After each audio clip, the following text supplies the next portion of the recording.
Okay. Okay, we're recording. Okay, so should we start with introductions and then we can get into the nitty gritty of things? Judy, do you want to go first? Nope. Golda, do you want to go first? Yeah, sure. I'm Golda David. I'm the owner and creator of the website Demystifying Education. I currently work as a facilitator in the province of Alberta in Canada. I'm an unschooling mother to one 12-year-old boy, and we started homeschooling when he was in the middle of grade 3, and I was the principal of the school I took him out of. So I was a principal as well of a school, and I've been a teacher, a high school teacher, for about 15 years before I did this. So that's me. And yes, who would like to go next? Where's Judy? Okay, Robin. Okay, so my name is Robin Robertson. I am an unschooling parent as well. I have 2 kids. We've been doing this for about 9 years, close to 9 years now. So my son will be 15 in the fall and my daughter's 12. We started out as world schoolers and as traditional style homeschoolers until we finally slowly made our way into unschooling. I always say I had never heard of it before. I didn't know anyone did things like that. And I just kind of found myself there. And when I thought I had gone too far down the road, I started researching what was going on in our house and our learning and found out that there was something called, unschooling. I'm throwing my pen around here. And it was very much like what we were doing. So that's kind of how we found ourselves in this situation here and this learning life. I'm also the creator and host of the podcast, Honey, I'm Homeschooling the Kids, a podcast where we talk about homeschooling and unschooling, self-directed education, parenting, all of those foundations that really support the learning journey and our unique learning lives as we created. I've worked in education in different forms, in private education, public education over many years, from teaching ESL to running project-based learning classes, business administration, and executive at a private school. And now I currently serve as a public school board trustee in my local area as well. So that's a little bit about me, and we'll pass it over to Judy. Hi, everybody. Welcome. So my name is Judy Arnall, and I started homeschooling I have 5 kids. They range in age from, oh boy, now they're 19 to 30. So here they are. There's my kids. And I started homeschooling when the oldest 2 didn't want to go to school. And then after 3 months, they stopped listening to me. So then we kind of slid into just play and unschooling. And we unschooled all the way until high school. And then high school, we did a self-design program that met the Alberta Programs of Study. A lot of people, if you're from Alberta here, a lot don't know that you can still home educate through high school and your kids will still get a government diploma if they want to. I know there's a lot of school boards out there telling parents they can't. And my kids are proof they can. So I have 3 university graduates, and one is a master's student and one is still in university and one doesn't know what he's going to do. He's finished high school.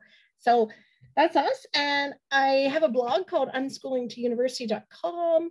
So, and I wrote the book Unschooling to University, which is 384 pages of my brain in there, and also following 30 of our friends through unschooling and on to post-secondary. So I'm well-versed into what universities are looking for, how hard it is to get in and all that thing. So if you have questions, I've been through 4 of them already.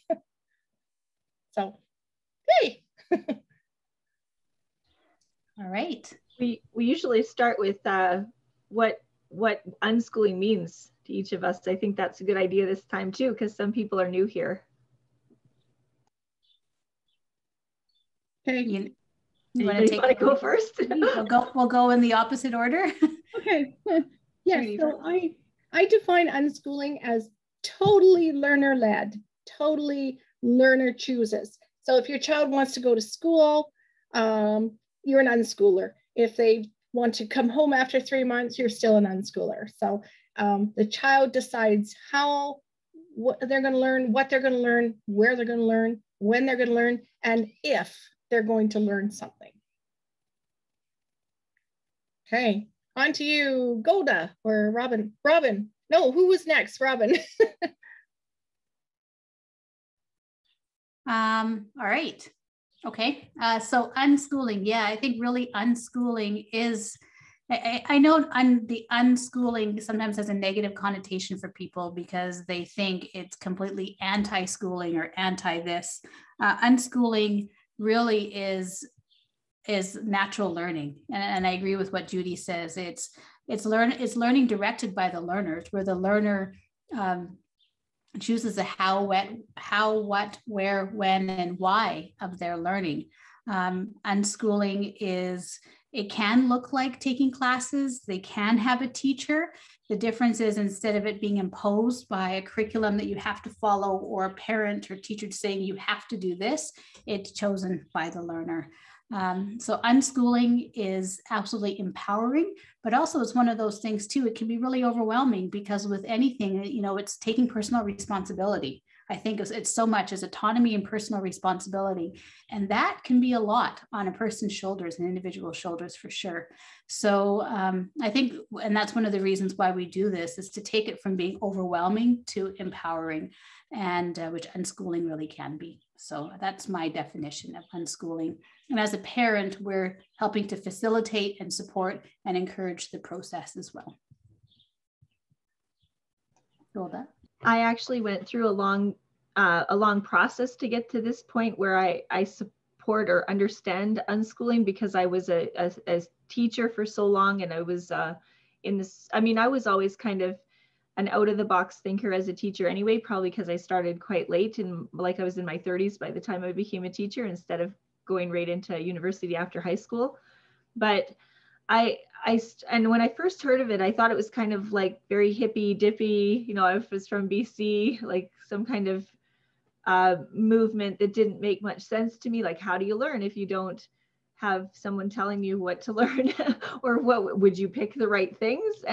But I've come to know, not just from reading research and watching my own child thrive in the type of freedom that it comes with, I've also seen other children as a facilitator really grow as learners and really get excited about learning. I've seen kids that when we start off, they've been in the school system for a number of years and they hate it. Like, I'm a facilitator and I'm coming in and they're resistant, they're glaring at me, they have their arms folded, they have a hoodie on and they're covering their hair and their eyes, and they're not happy about talking to another person from another school.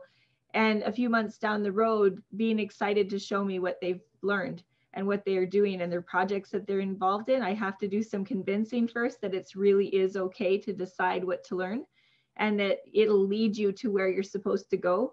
And the hardest thing of all is to just trust yourself after being in the system for a while. So I kind of took a long road. I've seen kids turn around and really embrace learning and embrace the process of it. And then the other side of that is that with great freedom comes responsibility, like Robin said. And to see young people develop a sense of personal responsibility for their lives and the direction it takes is empowering, especially after being in the school system for a while and seeing them not have any control, and then not have any skills to learn how to deal with things like peer pressure when they get out, or when they're in situations where they have to make decisions that are difficult. I'm not saying that every unschooler makes the right decision all the time, because no human does that, including myself. But I do think that giving them a sense of responsibility is important to make learners. And then of course it lends itself to other things like out of the box thinking, and things like entrepreneurship, where you have to really develop skills to trust yourself, to think in a different way, and to problem solve without anybody telling you how to do it. And so I've seen people grow into really competent adults who are excited about learning and are truly lifelong learners. One of the stated goals of most school divisions and most school curriculums is to create lifelong learners.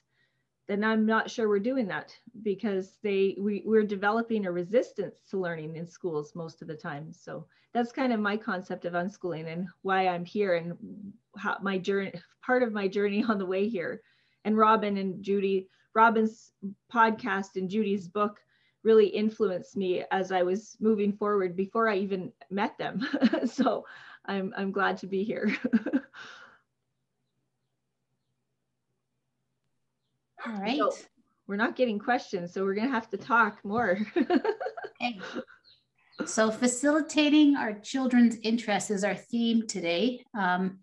I don't know about, I get a lot of questions many times, especially because it's unschooling, and we talk about many times unschooling is, you know, passion-led or interest-led, and it's supporting our children's journey in things that they're interested in learning or curious about. And how do we really do that if we are not creating projects for them or creating curriculum or something for them to follow and do and check off?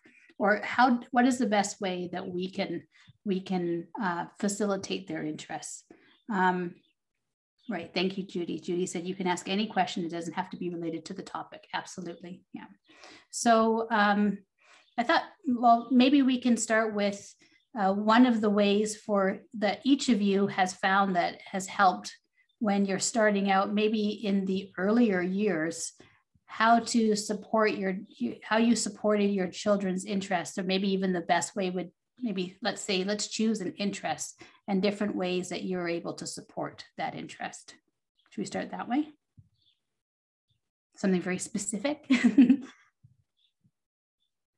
Specific outcomes, I like that. Who'd like to start? Do you want to start then? Sure. And then after I'll go, we have a question in the chat here.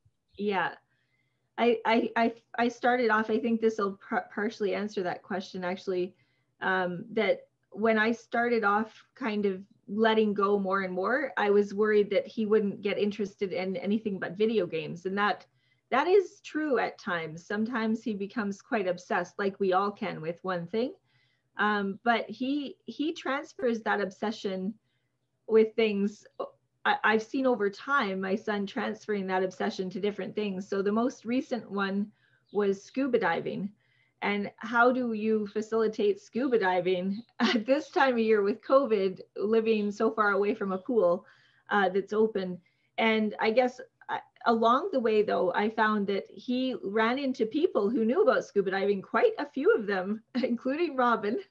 And he picked up tidbits of information along the way. He watched YouTube videos about it. He read everything he could about it. He's still really interested. He found out through one of the people who were scuba divers that he needed to learn math.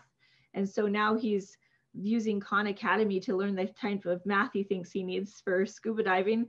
And it just kind of happens. Like there's ways to get them interested in things, but I know for my son, if I try to force or try to introduce something, it's like an automatic, no, I'm not doing that because you thought of it and I didn't think of it. And I don't want to do it now, even if it's something he would have been interested in. If I just back off, he usually finds something. Another thing he was learning for a while is he's upset. Part of his scuba diving obsession is his decision that he's going to be a millionaire someday. Even though he spends every dime he gets, he wants to be a millionaire. So he's hoping to strike it rich with the treasure. So he was actually reading a whole bunch of books on how to become a millionaire and asking people about it and how do you make money and just like, you know, find. So I guess how to facilitate is they get an interest and then you find resources, and we're adults, so we're more well-resourced than kids are, and they don't know where to look sometimes, and sometimes they look and they find false information. So I guess that's my answer to the question, how do you facilitate learning? Okay, so I'll go. So out of 5 kids, they had various interests, probably at different ages. So my 3 oldest kids are very close in age. They're within 3 years. So they tend to compete a lot, and it was easy to do their interests. And then the fourth child was about 3 years behind them. So he was kind of a baby toddler toddling along with the rest of them. So I think one thing, we get a question all the time, like, how do my son wants to learn coding. How do I find some coding websites? And I think the thing about unschooling is if your child wants to do something, they will move heaven and earth to learn it. And they get very good at seeking things out on the internet at an early age. The things they can access usually is money and a car to get to things. So that's where you come in, is you pay for it and you drive them. But they do, if they're keen on something, they do a lot of research on how they can do it. A lot of things my kids could do at home, like writing, sewing, reading, experimenting with fire. And I'd love to talk about that more. You know, setting up a potion shop in the kitchen so they could sell potions to us. Things like that they could easily do at home. And I had to say yes to the mess and let them at it, and then make sure they had a part in cleaning up later. Absolutely, because I'm not the one who's sweeping up. But I tried to facilitate their interests as much as possible as I could. Now, when they got older and they had interests like doing metalwork, that was a little harder to find. Back when they were 16, 17, we didn't have maker fairs or places where they could go and do things like that on their own. So that was very tough. I had to enroll them to a course, and it was very prescribed and they hated it. And then things when they were interested in learning languages, again, when they want to do something, they'll do it. They got on the internet, they watched movies, Disney movies in the language they wanted to learn through Translate. They got on Duolingo. They facilitate a lot of what they want to do if you just give them the time to do it and the space to do it. So, yeah. Yeah. So I know the first question, we are kind of answering this first question, I hope. And sorry, the person who asked the question, do you have suggestions about where to actually start with kids in that facilitation of interest? If we're not answering that question, just please explain a little bit more about where you want it pointed. So I hope we're answering that, but if not, just let us know. Yeah, so where to start with kids in that facility. Also age, I think, changes things as well. You know, as they get older and more independent, especially if they have an interest that they've been focusing on for a while, they usually do know where they want to go or what they want to build on or what they really want to hone in on. So many times it's, okay, we're answering. Okay, awesome. Many times it is, again, like what Judy said, either driving them there or paying for something or helping them. So I'm thinking right now, just off the top of my head. So my son, for example, one of the things, like he has a very, very focused interest that he's really doing and learning and working in right now. But he also, like, his general big interest is the outdoors and the wilderness. And so he loves skiing, for example, like he's an avid skier. And so for us, you know, really for him, and he's someone who he will watch ski videos, for hours, he'll find all of the X Games. And I had no idea that there was that many freestyle skiers and different kinds of skiers and, you know, all whatever country they're from. And like, it's, you know, he dives into that hole there and learns all about that, but also he wants to ski. So that also means that we, you know, purchasing a ski pass. We're fortunate because we have a community ski hill 5 minutes from our house. So a family ski pass is extremely affordable in our community. The other thing is, you know, things to make it more affordable because it can be an expensive sport. You know, my husband is a board member and we both volunteer there, which means I'm a snowboard, I do snowboard patrol. So for that, we get free skiing because of that. Little things that help Also, there's cost, but also as my son's gotten older, and of course, equipment and things like that, he's done freestyle lessons, which means driving him an hour and a half for each lesson and an hour and a half back home. But as he's gotten older and he wants specific equipment for different kinds of skiing, the other part of it to help facilitate is supporting him to start making money and finding out how much something is, and knowing what he's going to need for the next season, and planning ahead, researching his skis, knowing what's the best kind for what he wants to do, and then helping him to save and to put money towards that, and saying, okay, we'll meet you here, and then that the rest of it can be your input into there. So that's one way, for example, that we facilitated that interest for my son. And it's been many years. And as he's gotten older, more independent in it, and he's needed specific things that sometimes get a little bit difficult for us. I'm also not a huge skier. I snowboard, but the technical things he needs, as he's gotten older, more independent in it, it's really helped that he's able to research that, but also that he has that input, whether it's putting money into it and finding out that information that I really would have no idea. I'd probably go to a garage sale and buy a pair of skis from 1977 and think that they're okay and not have any idea, right? So I think the other part of it is allowing him to have his voice in that too. And saying, being able to explain, this is what I want to do, and this is important, and this is why these skis are the goods, and this is what I need, not the 1977 pair from the garage sale. So I thought I'd just kind of give a little bit of a different example in that way, but yeah. So should we move to our next question? So we have, my kiddos are 8, 5, and 3. It seems we largely follow the 8-year-old's interest as he is the oldest and most outspoken.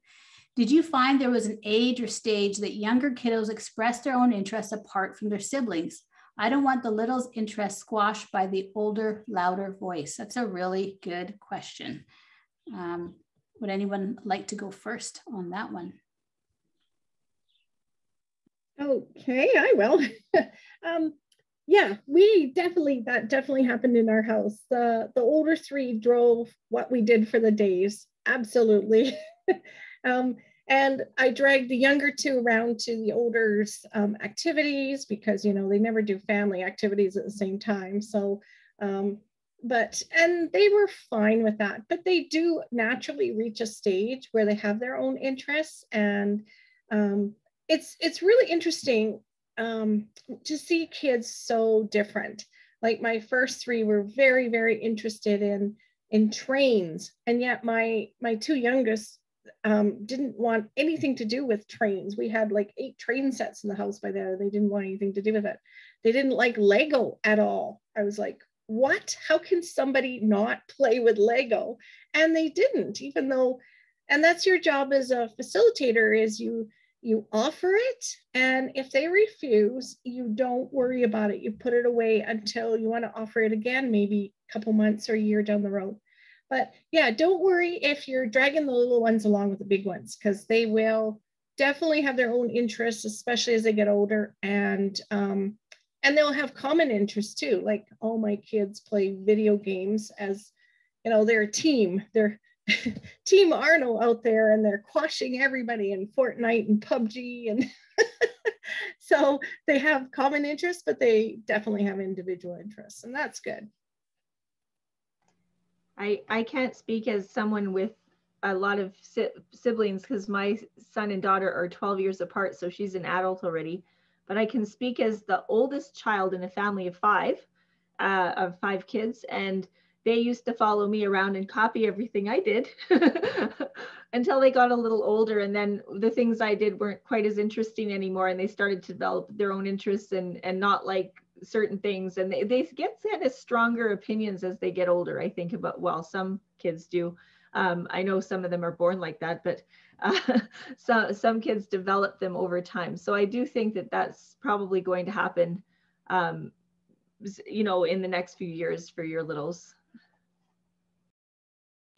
Yeah, I absolutely agree. And sometimes the nice thing about having the older sibling who really has that interest and focus is that they get to see it unfold for their older ones as well. And that's kind of the beauty of it. They can see how it happens for them. And then for you as a parent, it's a little bit of practice as well. So when you have those other little ones, there's different things that you can try. And, the caveat is it may not be at all the same. It would be totally different for the other ones. And what happens with the older one does not necessarily work with the other ones, but it kind of gives you a little bit of that flow beforehand. I know I definitely have an older child who is the strong driving force, who talks the most. I was actually watching an old video of my two kids as I watched my son saying something and my daughter trying to say something and him kept covering her mouth in the video. It was a reminder of, oh, right. Okay. She'd try and say a word and he'd cover up her mouth so that he could keep talking. So we definitely have had that for sure. But at the same time, my daughter has very different interests from my son, and she absolutely follows them and expresses what she wants and needs, and we support her in that too. And it's different. She has many different things that she's interested in. He has long-term focused ones, and she has kind of shorter ones where she wants to try it and she immerses herself in it, and then she's ready to try something else. So it will come. Just as when they know they have the space for that. That's, I think, really the biggest thing, is they know that you're there to support them, then they'll approach it as well. We have another question. Do you want me to read this one? Yeah. Okay. The question is, my 4-year-old loves to paint, draw, Play-Doh outside doing anything, but she's not interested in learning. At 2, she could sing numerous songs and she knew her ABCs. Now, if she thinks she's learning, she won't do it. I'm not worried at all now, but I do fear that she may never come around. Free play is good so far, but I can't imagine her sitting and doing paperwork. Will this naturally happen? Does it need to happen by a certain age? I'm also losing hope for the public schooling, and this would be my first child not attending school as the norm. I have her registered because her cousins go and she wants to, but I'm letting her lead. That's a good question. I don't know if anybody wants to go first. I can answer part of that, I think. I think go done and I can go after. Sure. I think at 4 that is learning, even though, and so she must be developing some kind of resistance to a type of learning. And maybe it's because I know little people sometimes have really strong personalities, and they want to feel in control. My son was like that too. He needed to feel in control. It had nothing to do with learning, but if he feels at all manipulated or forced into something, he will just be, nope, I'm not doing it, including putting his mittens on when we're going out in -40. So he resisted more the manipulation part, because he was smart enough. I'd say, I'm counting to 5, 1, 2. And then he said, what happens when you get to 5? He was a critical thinker right from age 4 or 2. But when she's playing Play-Doh and drawing and painting, she is learning that, because little kids that age learn by play. They do not learn. So if she sits down and does a worksheet, for example, or writes her ABCs, she might not actually feel that's valuable because she's not actually learning it, because that's not how kids learn at that age. So I would say you might have to, if you want to try unschooling later, after, if you pull her out of school someday, I would let that go, because she will develop interests later, and she will want to do the things that adults want to do, like read and do math and understand things, because she'll get curious about them. That's my advice. I'll let Robin go next. Well, I was also just going to ask, usually Judy has her brain charts, which is probably a good one to show as well, because I know part of the question is free play is good so far, but I can't imagine her sitting and doing paperwork. Will this naturally happen? Does it need to happen by a certain age? And yeah, for sure, when, I agree with what Golda said as well. When they're young, I think we forget that free play is innately part of us. And for so long, that has been our way of learning, our way of even thinking of when they talk about dexterity and fine motor skills, all of those parts of playing with Play-Doh, playing in the sand, picking up sticks, building, painting, all of that are those elements that we need and learn naturally through play. And as they get older and as their brain develops, as their brain is moving through development, how they approach that will change and look different, and what they need and require as well will change.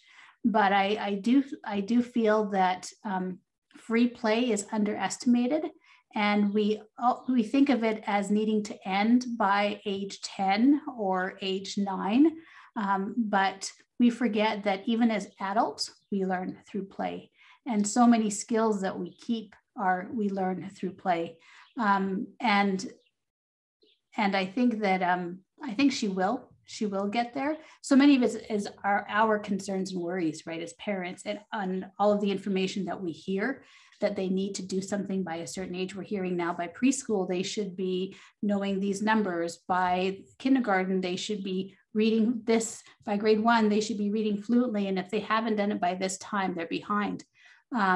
We also have to remember that also the idea of schooling and learning through school, it's set up so that teachers, if they have a big classroom, they don't have to work one-on-one with kids, because as they get to a certain point, they want kids to be able to read and write on their own, so the teacher doesn't have to support them as much in that.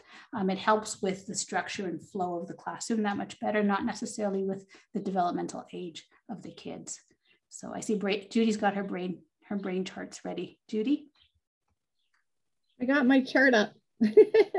I just want to also say, just like you guys are saying, that play is unschooling. Unschooling is play, and it doesn't stop at age 6. And like you said, it doesn't stop at age 13 or 25. When I speak to groups of people, I get them playing, I get them doing something, and the learning sinks in so much more. That's the part they remember, rather than just me up there talking away. So it's very, very good. Play is learning. And I think we have to get out of that mindset that play is frivolous. It's what you do when you're not learning, but it really is learning at all ages. And like Golda said, playing Play-Doh, my kids played all through their childhood. That was their main way of learning. It was play, it wasn't school. And they took a math course at somewhere either grade 8 or grade 7. They took their first math course, and that's when this frontal lobe is developing. So from about age 6 to 12, that frontal lobe is developing their higher order cognitive skills, thinking, planning, problem solving, emotional processing. So that's when children learn best through hands-on experiences. This past year has been horrible for children, not because they haven't had online school, but it's school that doesn't meet their developmental need to touch all their 5 senses. They need to see, hear, smell, taste, talk, feel the world they're learning about from ages 6 to 12. Then at age 13, that's that magical age they enter puberty, they start getting their abstract thinking skills and their prime executive function, all in this prefrontal cortex, so this front part of the brain here. And that's when kids can start to think very abstractly. So that's when my kids learned how to add fractions on paper, how you change the denominator to a common denominator, and then you do the same thing to the numerator. Before that, they knew a concept of combining fractions, and they sure in the heck knew when their siblings got a bigger piece of pizza than they did. But for them to actually figure it out on paper, they didn't do any of that until age 13. And then they skipped grade 9, and then they went into high school math. And 4 of my kids are in STEM careers. So if you want to watch our session on math, that's very interesting in that you do not have to teach math. Kids learn math through play and experiential learning. So I hope this kind of helps. It kind of shows you that this frontal part is the last part of the brain to develop, and especially the teenagerhood right here. You were screen sharing at first, Judy, and then we couldn't see it. I don't know if you knew that you had taken it off or not. Oh, dear. Okay. Well, that's funny because it showed here. I'm sorry. Did you see any of the brain? Just when you showed it briefly. Oh, there, now it's screen sharing. Okay. I know, Judy, you have this on your website as well, right? No. Okay. But it's in all our other unschooling videos. But I just want to say that from 6 to 12, the frontal lobe is developing. So think first grade frontal lobe. And then from age 13 onwards to 25, the prefrontal. So think puberty, prefrontal. And then it kind of helps you remember which part of the brain. And this frontal cortex, the prefrontal cortex, this part is where kids start doing things on paper and learning through book work rather than experientially. Okay, does that make sense? A good diagram. Yes. So yes, so the response is yes. Wow, that's great. We got homework at kindergarten registration. Wow, thanks everyone. Hey, yeah, she's not it. Fair enough. That's so interesting. Okay.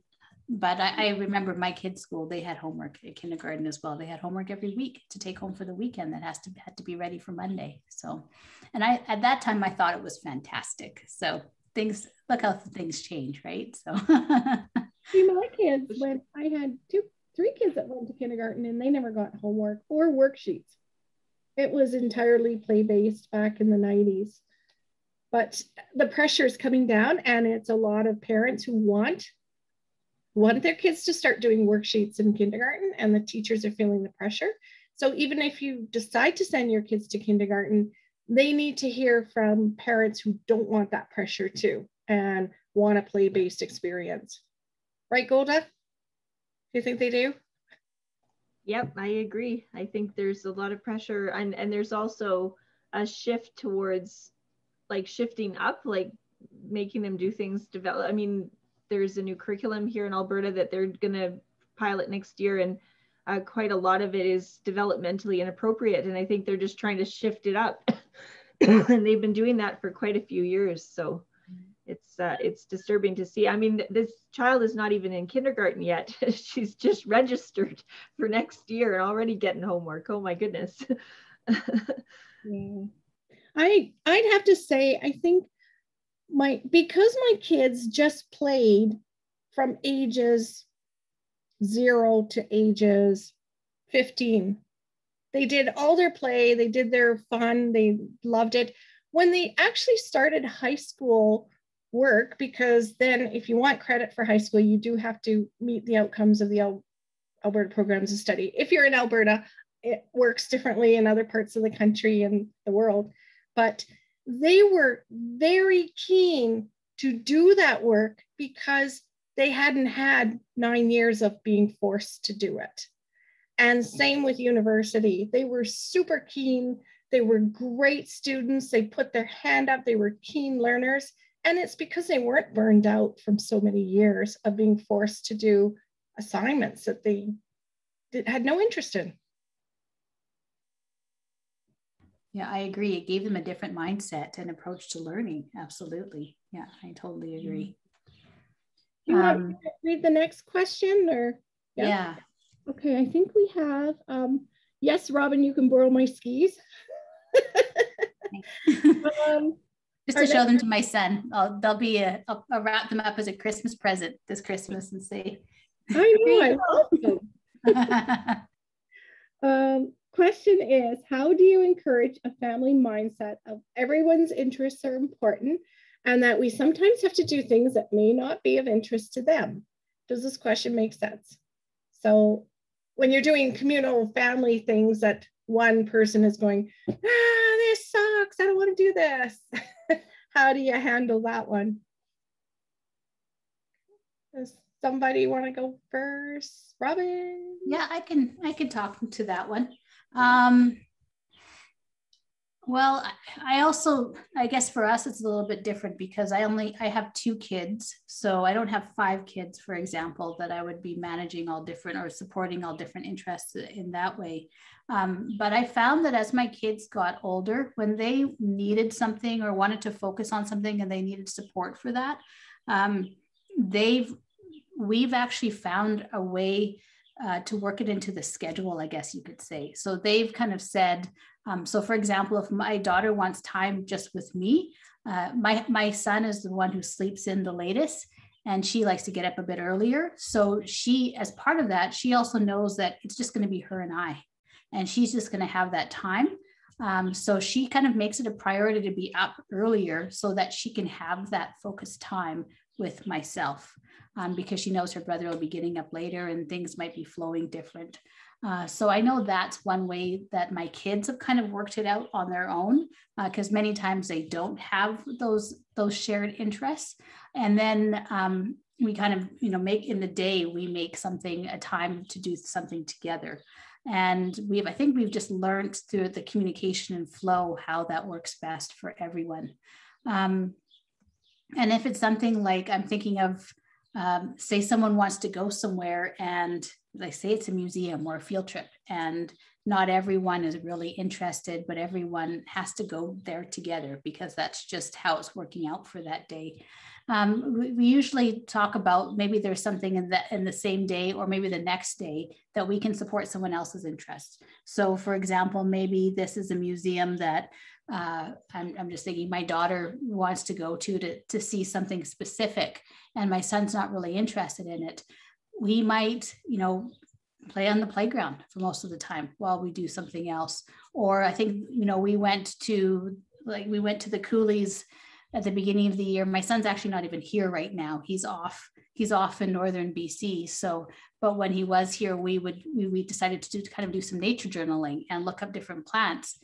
He was happy to do it for a little bit, but then after that, he was totally like my daughter did it for the hours and she was happy. My son, not so much. And that was okay. He actually brought other things with him. He brought his elk collar to practice his elk calls.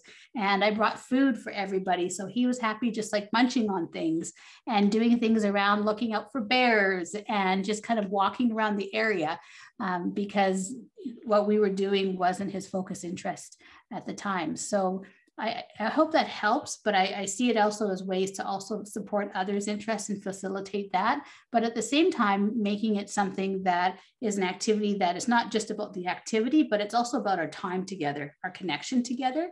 And sometimes it might just be, it's a space for conversation. It's a space to express something or learn something about another family member, or for us just to communicate. Sometimes it's nice to get away from even the house and do something else so that we can have that time to talk about something that maybe is bothering us, that all of us can talk about and express. So many times that's also it is. We don't even look at it as supporting interests or in that way, but it's also just a time for us to connect and be together as well. So I hope that answers it a bit. I remember when my husband was working away in another country. So he was working a shift where he was away 24 days, home 10. So the 24 days he was away, I had to handle all 4 kids. And it was really awful. So one kid would be in a bowling league Saturday mornings. And then I had to bring the other 3 kids because I couldn't leave. We had no family here. I had no help.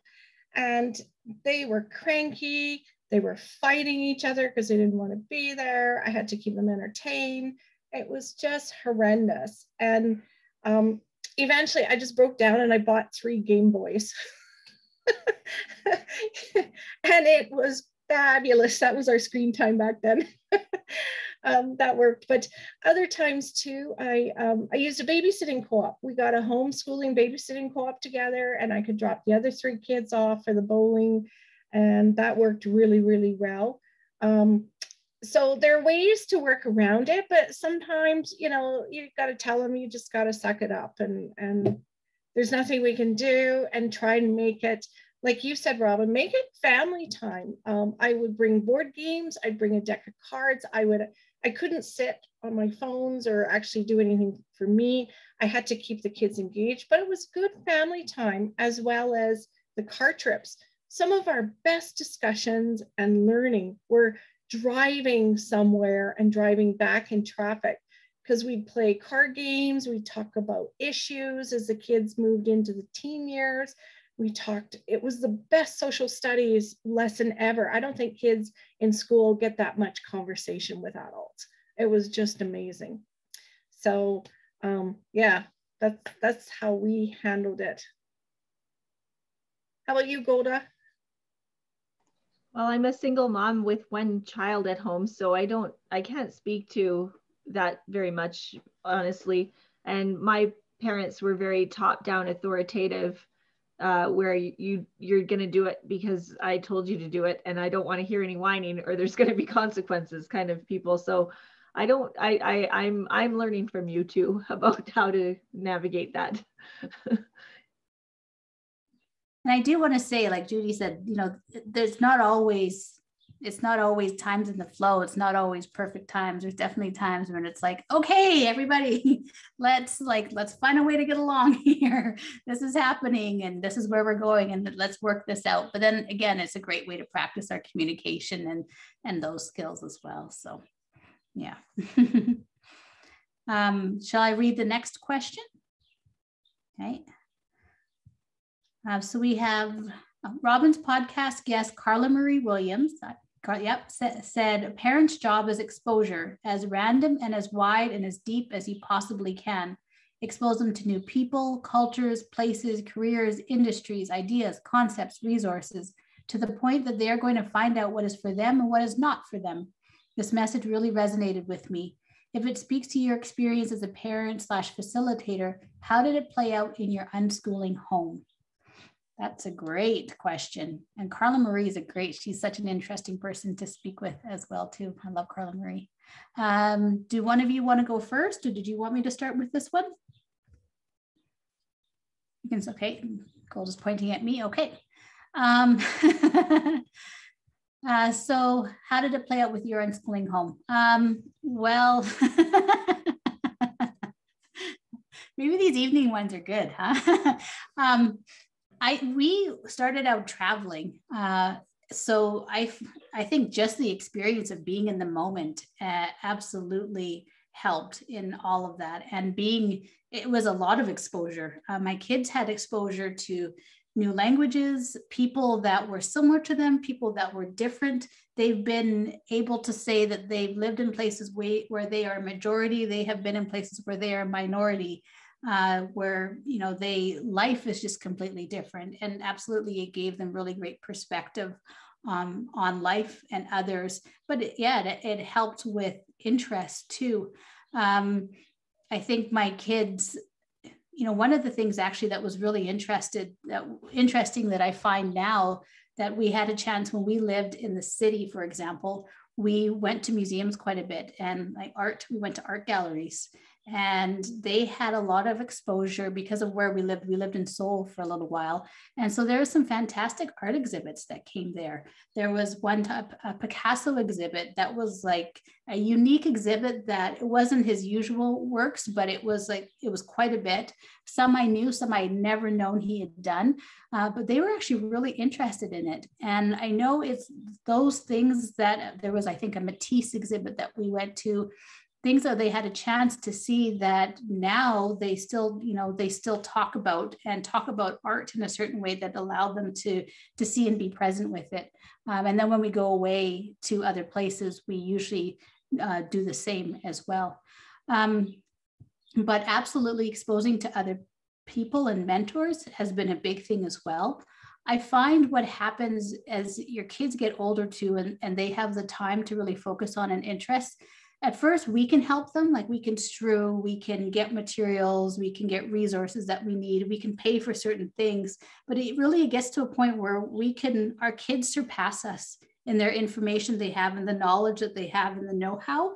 And really maybe the only thing we can provide for them is a ride and money. Like really that's because they know so much more than we do. There's nothing that we can really show or teach them.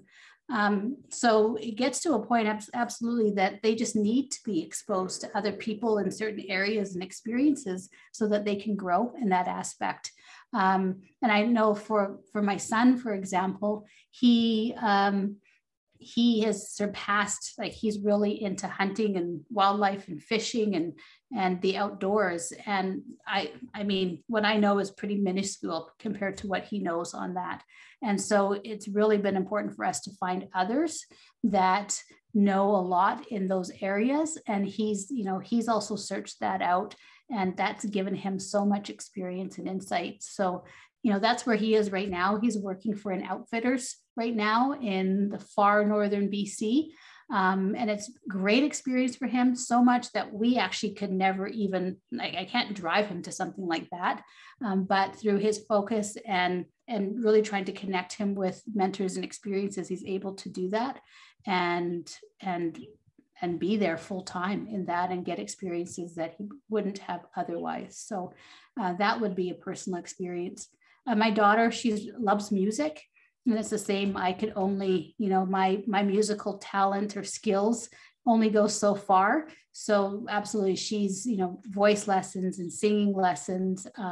There's one camp that unfortunately it's been closed for the last 2 years because of COVID, but guitar camp where it's a week long, stay overnight, full on immersive guitar camp that my kids love. And that's been great to connect them with musicians and that knowledge that I just don't have as well. So that would be our personal experience in that.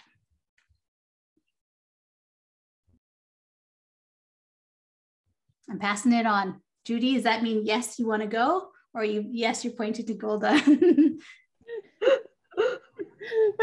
I'm backwards here, so I don't know where I'm pointing. Okay, I'll go, I guess. I agree with you, Robin, for sure. Like in the early years, you do some strewing, right? But as your kids head into the tween years, like around 10 to 13, they start becoming very capable. And I think if you have a 6-year-old, you cannot imagine how capable and how self-sufficient your child's going to be in facilitating their own interests. But yes, I mean, we did things like I took my kids to the theater. I can't believe I took a 4-year-old to the Nutcracker. It was horrid. Make it age appropriate for sure. I would enroll them in day camps in the summer to give them exposure to different things, lessons. And now my kids in their ages 20, they don't remember any of that stuff. What that stuff did was not give them knowledge or skills. It just developed their brain connections. And video games would have done the same thing too, really.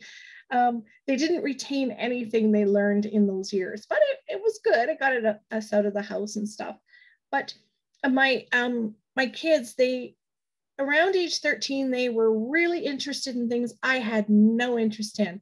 Things like metalworking, hacking computers, car machinery. Ew, like there is no way I want to have anything to do with that. I'll drive them to the library so they can find a book on it, but I am not doing anything other than that.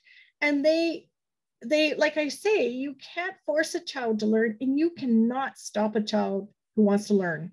Cannot stop them. They will nag you to get you things and to further their interests.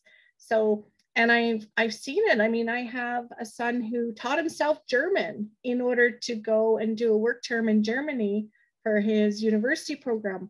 And he was so motivated. He found the way he wanted to learn. All I do is say, oh, neat, you're learning German. Same with another son. He's teaching himself piano. He is so amazing. He's not doing lessons. It's all self-taught. which is way cheaper, but he's good. Oh, if I could record and show you what he plays, it's amazing.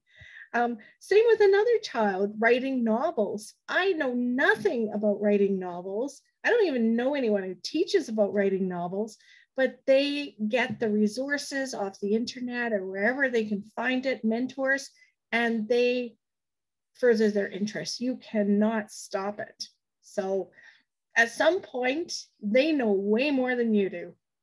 And I've definitely reached that point where I think 4 of my kids know way more about me, about things I don't, especially the dark web. I don't know much about that. Golda, to you. Just that your email is on there. Yeah, I actually was going to say something very similar, that I know you can expose children to things, and I think it happens automatically instead of being driven. I know that the people who started this year are probably saying like to themselves, but how? But it's only because in the pandemic, we were so highly limited, especially here in Canada and Alberta, because we weren't allowed to really have a lot of experiences. So this was a particularly frustrating year. So if anyone is here and they're new, that's not a normal experience to have. The thing is, in the homeschool world, there's lots of homeschool groups. And I find that when kids talk to each other, they can pique each other's interests about certain things. And then they come home and they do it or look into it, or they'll be watching a YouTube video and somebody in a comment will have said something and they'll be like, I wonder what that is. And there's just so many, when I grew up, there was no internet yet. And we still found our own interests without being able to access all of the power of this internet that we have now. I find that YouTube and all of those things have really helped kids find their interests. And I think it kind of comes to us in life anyway. So I'm speaking as an adult who's developed multiple interests over time. Nobody exposed me to them. I just found something that made me interested. And so I got obsessed with it because that's what I do. And I just started learning, and I learned through lots of resources, talking to people, going to the library, finding books, buying books, going on the internet, watching videos about it, or whatever it was. I think back of when I first moved to Alberta and got interested in hobby farming and got kind of obsessed with chickens for a while.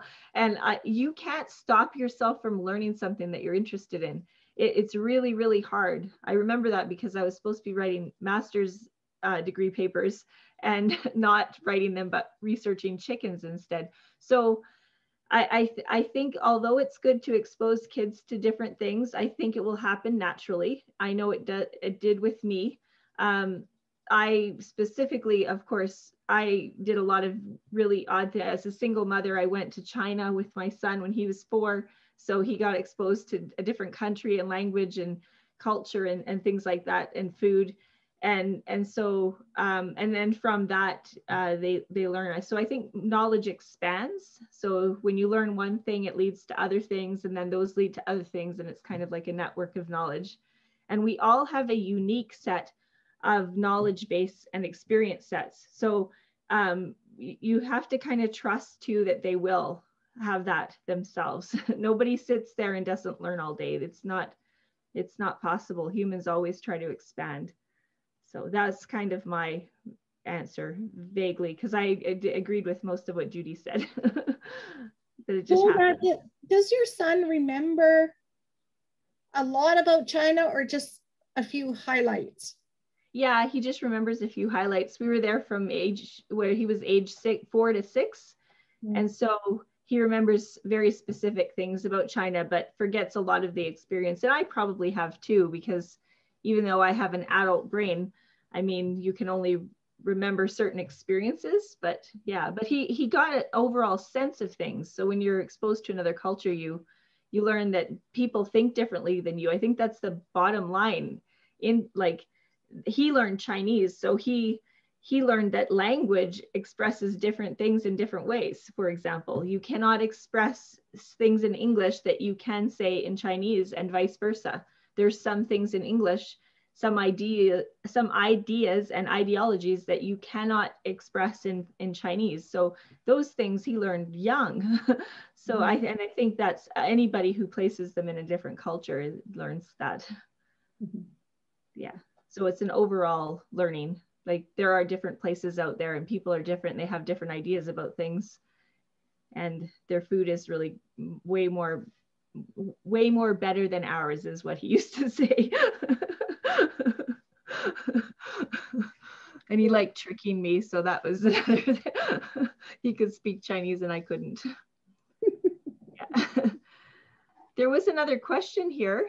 Do you want me to read this one? Yeah, go ahead and read it. Okay. So this is mostly for Judy, I think. I'm trying to find the balance with screens. I'm curious, what was the progression of your kids in the use of screens? My husband's a programmer and I don't want to villainize screens, but it seems like the more that screens are in our lives, the more my kids struggle to find other things to do when screens are not on. My kids are 4 and 6, so still young. I know I have to de-school myself with screens as well, but I'm curious of progression of screen use from young kids to older kids. And you're about to give a webinar on this subject, Judy. So yes, she's a perfect person to ask. Yeah. So the science behind screen time is, I'll show the brain again. And we did a session on this, right? Yeah. I think maybe, yeah. So if you go to unschooling2university.com, I put our webinars up there under videos and podcasts, so you can listen to that one there. But so what the medical community says about screens is that when kids are learning language, so the bottom brain functions, so the parietal lobe, temporal lobe, are all involved in language development, and that's basically around age 0 to age 5. So limited screen time use is really good around that, because they want kids to learn a rich variety of language. They want kids to talk to parents and adults and siblings. And oftentimes when too many people are on their screens, they don't talk to each other. And we're raising the silent generation. So they need to learn language from another person, not from Dora on a screen or Peppa Pig on an iPad or anything like that. So that's where it really matters. But after kids have good language skills, so after about age 6 on up, there's not a lot of studies on screen time use. And there's nothing that really says it's detrimental. In fact, the Canadian Pediatric Society, American Academy of Pediatrics, both took off school age recommendations for screen time because parents all over the world were exceeding them. And they said, okay, so what they say instead is moderation. So in our house, my husband loves video games, and he brought them into our house probably when the oldest kids were about, I say 4 or 5. They were playing StarCraft. They didn't know how to read. They didn't know how to write. So, but they knew about cheat codes. So every 5 minutes, I'd have to write in the cheat code for StarCraft, like, I know Power Overwhelming and Operation Seawall till the day I die, because I've written that so many times. But they learned actually to write through playing video games. They learned to read through playing video games. My child with ADHD learned to manage his attention through video games. And we are a gamer family. All the kids play, even to this day. We did not limit screen time, but we made sure other things happen. So we made sure that we had a family meal together with no screens, including adults. We made sure that when visitors were over or relatives came, that the children would engage and not be on their screens. And we made sure that other things got done, like a job takes priority. And very often kids get to that point on their own developmentally. So this graph kind of shows you development of self-control, which is that prefrontal cortex 2, which really kicks in about age 13 on up. So you can see about age 17, the brain is taking that final leap in developmental self-control. And that's a really good age when kids say, I know Nintendo just released Animal Crossing, but I'm going to put that on the back burner. I'm not going to buy that until I'm done this research paper for university or high school or whatever. They're getting more self-directed in priorities and planning, which is going to occur naturally. But until then, kids love screens. They're very educational. In my webinar, I talk about the benefits, how they teach critical thinking, cooperation, all kinds of wonderful creative benefits. But it's up to you and how much your family can stand watching your kids on screens. And it's also how your children react to them too. And we know that, 6-year-olds, if they have too much screen time, they become really antsy and physical, and they may, start kicking their brother.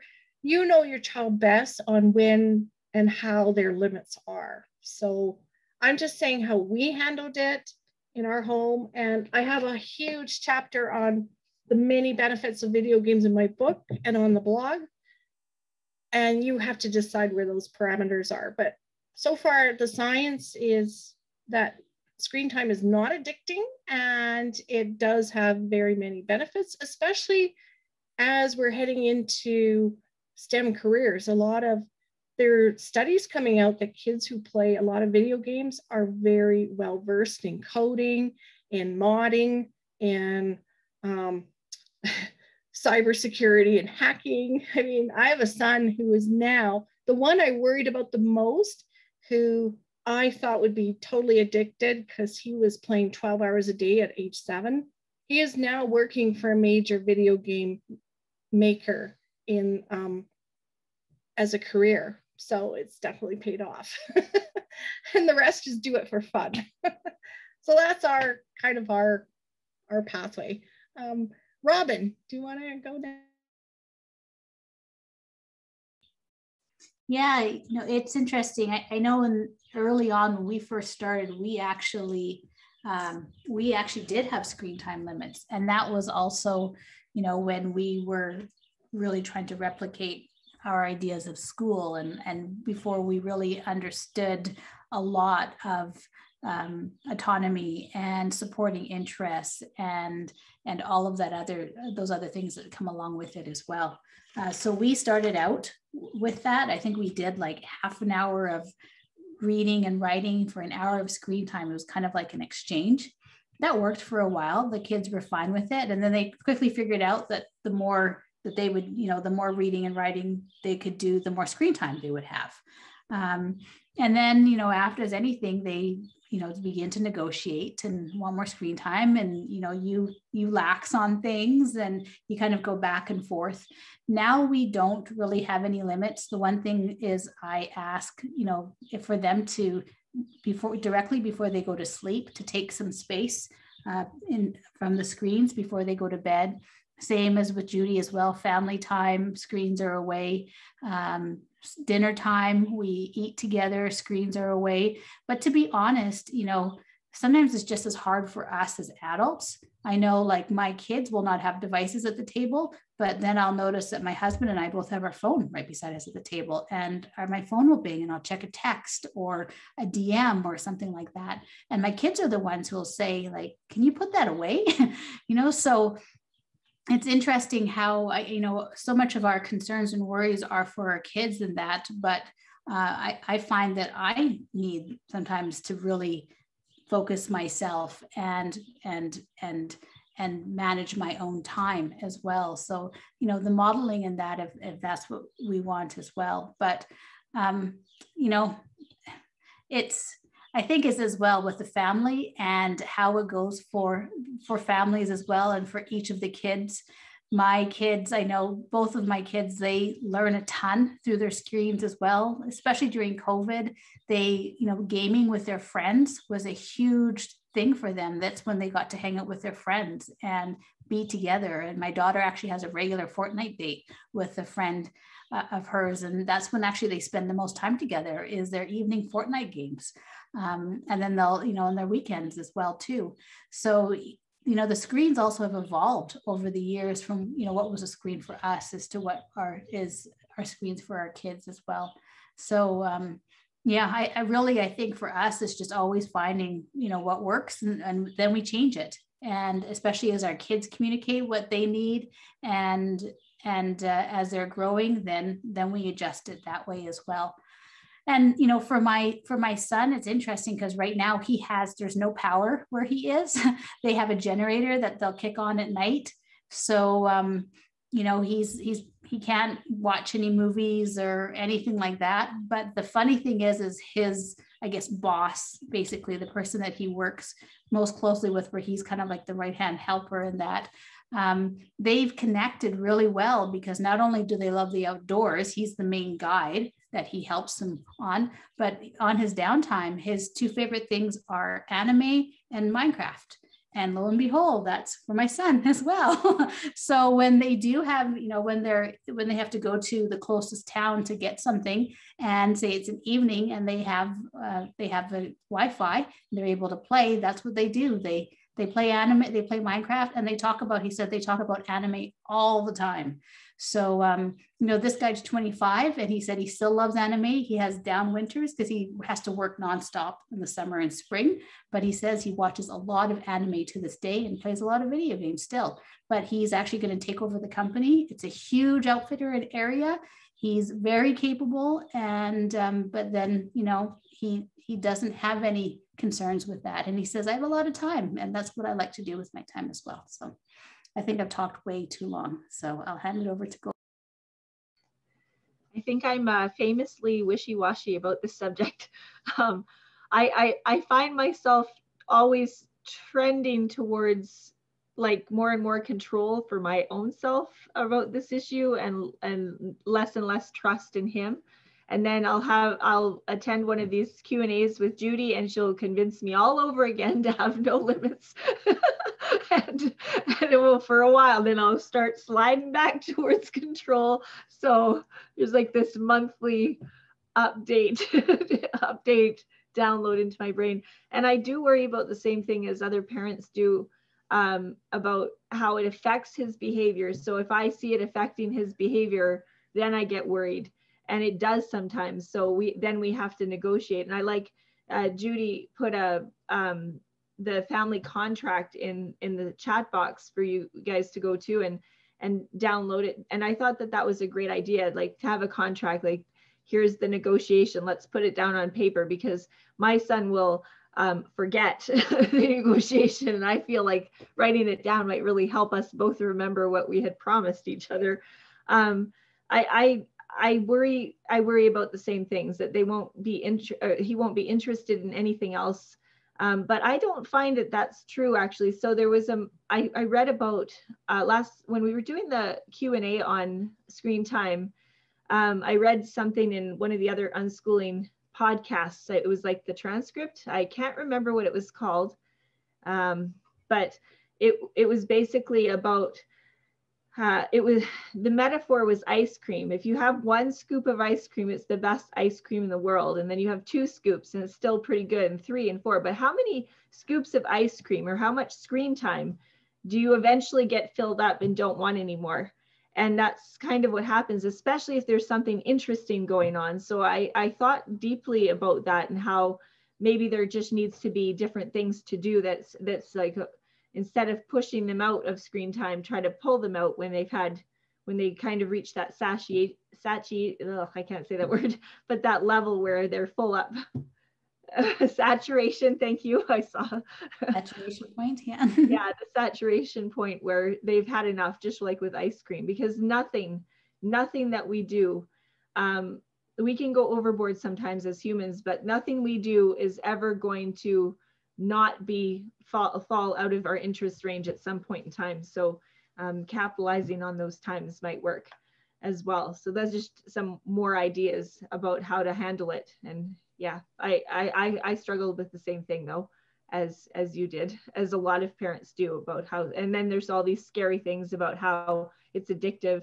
And I think if a child is addicted to anything, like anybody who's addicted to anything, it's a lack of connection, and they need connection with other people. So maybe addressing the core reason why is more effective than just banning screen time in general, because they need to be connected. So those are my ideas. I think we only have a few minutes left until 7:30.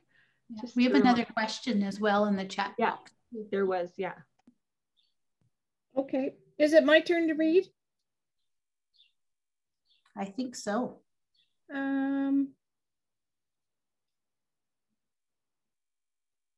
Okay, the question is, I do worry about finding the resources and introducing my kids to enough on a tight budget. How can I give them the most on a tight budget? I just want to make sure that they're not missing opportunities.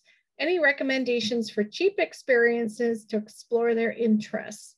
Yeah, okay. I just want to add something. I'll start with this one, but I'll be really quick, is that go outside. You know, there's parks, there's picnics, there's a lot of free stuff you can go to when your kids are young. And like Golda said, you know, everything was closed, but there's so much you can get out and do. And one thing I like to do, as my kids got into about age 8, 9, 10, I started clubs for them. And so we had a video game club, Golda, which turned into a peer mentorship coding club, which was awesome because some of the kids knew more about, they knew how to program C++. So they taught the other kids. And then some kids, like my son, knew more about hacking. So he taught the other kids. And it was definitely a peer teaching club. And sometimes they just ended up playing video games, but it was so much fun. And it was socialization. And then we had a Minecraft club on Friday afternoons. And then we had a girls' book club on some evening. We had library day where we take the kids to the library and just let them loose. And there's so much you can do that's free, I think.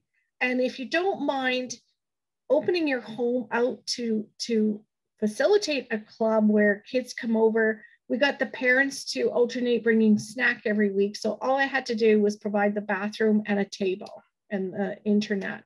But look at ways you can do things like that. Okay, Golda, you're next. Yeah, I agree that there's lots of free stuff. And I understand the concern because I see him getting, he wanted a virtual reality headset. He did get one eventually, but I couldn't afford that. They're $800. Like, it was expensive. And so there's some, and the scuba diving, that's going to be really expensive too. And I'm a single parent, and I have a hobby farm and a household. So I know about budgeting and how you're trying not to spend too much money. So I agree with Judy that there's lots of things that you can do, having people over. In this area, we have a homeschool group where we go do events, and those are usually free. We try to do things like game days, and we did have a video game day, except that place is closed now. We had art lessons where everything was provided, I think, for like $5 or something. So that's something, if you live in a place where it's not provided, you could organize with other parent groups to do, because it was $5 because that's how much the material cost if we spread it out over a certain amount of families. So it was cheap. Like, so there's different things you can do. If they get interested in something expensive like scuba diving, you might have to budget, like you might, that's a good learning thing for them to save up money so that they can do something they want, because that's what they're going to have to do anyway. Like, if your child wants a car and you say, okay, I have $2,000 for a car, whatever, you're going to have to make up the rest. And they get a job and they learn how to make money. My son sold eggs in order to make money for one of his things that he was interested in, or like set them up with small businesses. And I think in certain areas, the farmers markets are free for kids, like, or they're really cheap tables for kids, so they can, just have them think about how to raise money on their own, especially as they get older. And when they're young, they don't usually have expensive hobbies unless it's like dance or hockey or something. So yeah, that's my suggestion, is to get them to fundraise and try to find free things to expose them to. There's always a way to do it. There's lots of people homeschooling with not a big budget. Yeah, I agree as well with both Judy and Golda. Sometimes it's for getting together. Homeschoolers usually do quite a bit, and it's just sometimes a matter of opening up your own home and organizing activities on your own. And doing that. I know we've also had sports days and things like that, like every other Thursday, where we pooled together and we rented the college gym, for example. And it was like, yeah, I think it was, per family ended up being $5 for months kind of thing. And they had all the sports equipment and everything like that. Judy said clubs can run to the library too, just need an organizer. Absolutely. I know our library in town, they're fantastic. They will open up and really everything is like, they've had authors in for homeschool author visits. They always, all of the books, they usually know what the kids like and will say, I know my kids will say, oh, this book came in, I put it aside for you because I knew you were reading the series. And the library has been fantastic. And also now they have a lot of online resources as well that we take advantage of quite a bit too. And then things like toys and stuff like that is actually, sometimes there are toy swaps. I know a friend of mine who used to actually be in the area, she moved away, but she created on Facebook, a Facebook group. She's in BC now, but it's kind of like a toy mart or toy swap where they, you can bring your toy, say, I have this, I'm looking for this, who's ready to swap with me? And then you just have a meeting place. And that helped with a lot of resources as well too. So I purchased a lot of things like games too, board games that can be expensive at secondhand stores. Secondhand stores have been fantastic. And then there's also Facebook groups where a lot of parents sell things for a reduced price for homeschoolers too. So yeah, there's a lot. Sometimes we just have to be creative as well. And honestly, sometimes my kids love playing with bubble wrap for hours on end, something simple, things you don't expect, or just, I think my son had hammer and nails, and he hammered, there's like nails throughout our house. You'll see where he got in a nailing frenzy and just nailed everything he could with a hammer. So yeah, just, bubble wrap in boxes. Absolutely. It was boxes and wood outside and forts in this house. Yes. Forts. Yeah. Fire. Yes, that's right. Yeah, absolutely. Yeah. And cooking. My kids have loved baking with me and finding and cooking in the house and what we can find and do. And that's been excellent as well. So, and the thing is, if you're in Alberta, you do receive funding for your homeschool child for resources. So if there's certain things that you need and want, that will cover your homeschool resources as well. So that's another support that you have too. I'm just reading the chat as it's going through too at the same time as talking. So we're at 7:25 right now. I know we're going to end at 7:30. Is there anything that we want to add as a last wrap up for the last few minutes? And thank you everyone for your comments and questions in the chat. It's wonderful. I have a question. I think we've done 6 of these now.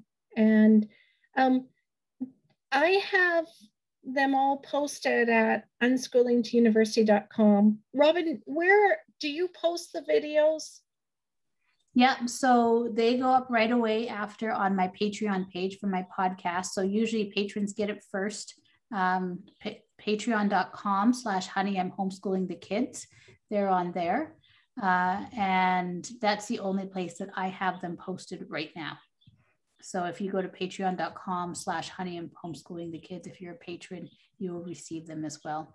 For those who are patrons, I'll probably be doing something else for each month of the summer, if we're not hosting this through the summer. There's a few little things I've had in mind and putting feelers out, like some screenings and stuff like that for some unschooling shows. So, but I'll let patrons know what's coming up for that I'm hoping to have for July and August too. So. Nice. So maybe we should run through where people can find us. Robin, where can they find you? So you can find me on my podcast, Honey, I'm Homeschooling the Kids, which is on any podcast player. Just type in Honey, I'm Homeschooling the Kids. My website is, you can find it through Honey, I'm Homeschooling the Kids, but it's actually imhomeschooling.com. I see Golda typing. She's the best. She's fast. I'm guessing she's probably typing it in right now, the links. If not, I can add them in. And also social media. I'm on Instagram and Facebook and on Clubhouse as well. So social media on Instagram and Facebook, Honey, I'm Homeschooling the Kids, and Clubhouse. I have a club, Honey, I'm Homeschooling, or you can find me on my name, Robin Robertson. I do host 2 rooms a week on Clubhouse. So we talk about unschooling and homeschooling, Tuesdays at 4 p.m. Mountain Time and Saturday mornings at 8 a.m.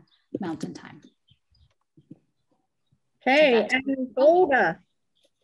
You can find me on Instagram at just Golda is my tag, and then I'm demystifyingeducation.com as well, and then my phone number and email address is on there as well. Wow, awesome. Yeah. Okay, and I've actually been teaching parenting and child development for 25 years, so I have a parenting blog, judyarnall.com, and then my education blog is unschoolingtouniversity.com. And I'm on Instagram and all over Facebook too. So it's been fun doing these.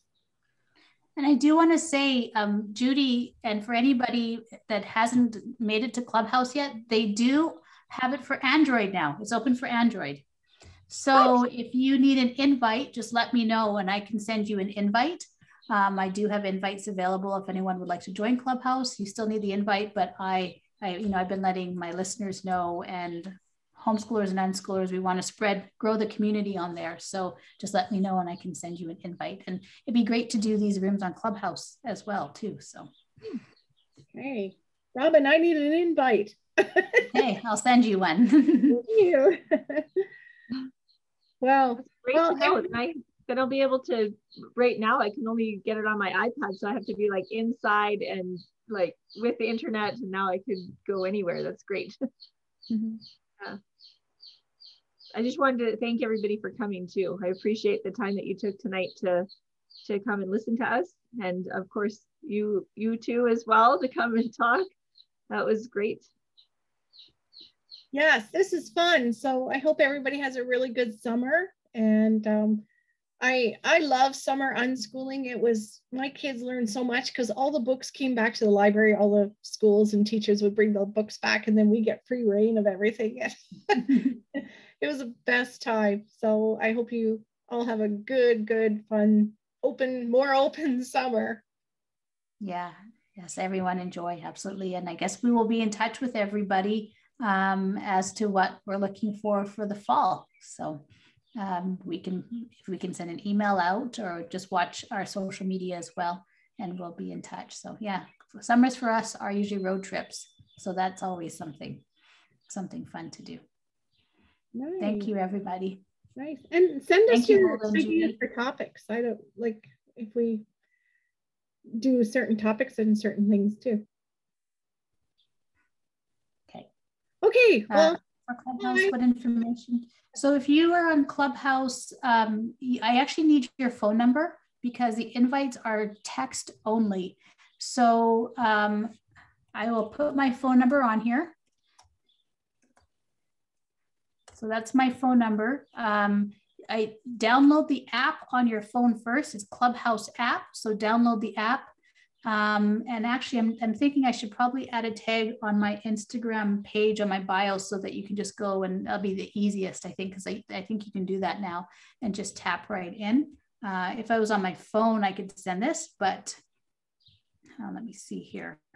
But that is what I suggest you do. Just download the app first and then let me know and text me your number, and then I will text you the invite so you can get in.